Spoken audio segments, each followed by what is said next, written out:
Welcome to My Forex Club, where we provide professional trading lessons to help you master the markets. Hey there, future trading mogul. Let's dive into the world of pin bars, or as I like to call them, Pinocchio bars. So, what's a pin bar?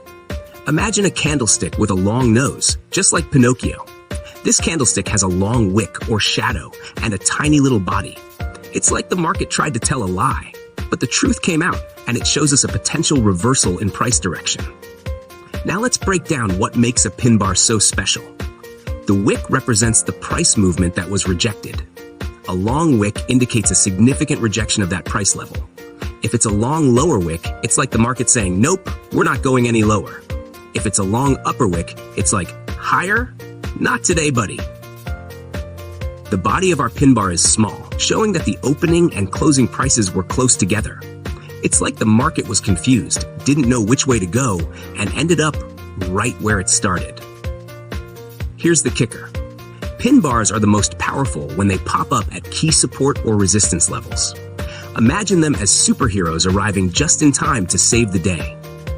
They can also show up at the end of a trend, hinting that the trend might be ready to turn around. A bullish pin bar has a long lower wick and a small body near the top. It's like the market saying, we tried to go down, but nah, let's head up instead. You'll find these at support levels or the end of a downtrend. A bearish pin bar has a long upper wick and a small body near the bottom. It's like, we reached for the stars, but nope, let's come back down to earth. These show up at resistance levels or the end of an uptrend. All right, let's get to the juicy part. How to trade using pin bars.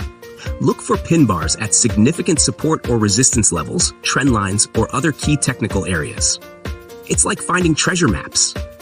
Make sure our pin bar has a long wick compared to its body. The body should be small and near one end of the candlestick. It's got to look like a real Pinocchio, okay? Enter a trade right at the close of the pin bar. It's like jumping in when the water's just right. Place your stop loss just beyond the pin bar's tail. For a bullish pin bar, put it below the tail.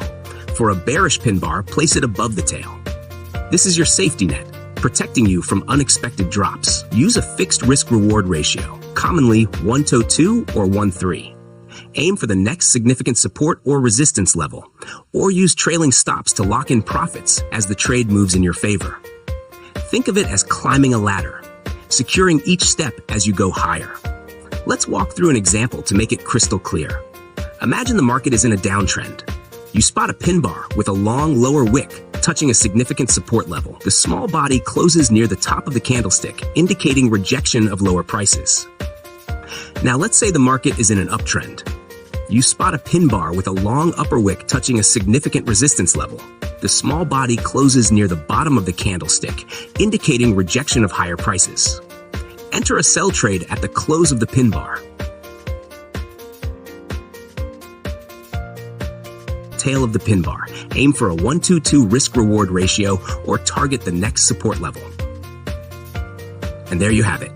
The pin bar trading strategy laid out with all the flair and excitement it deserves.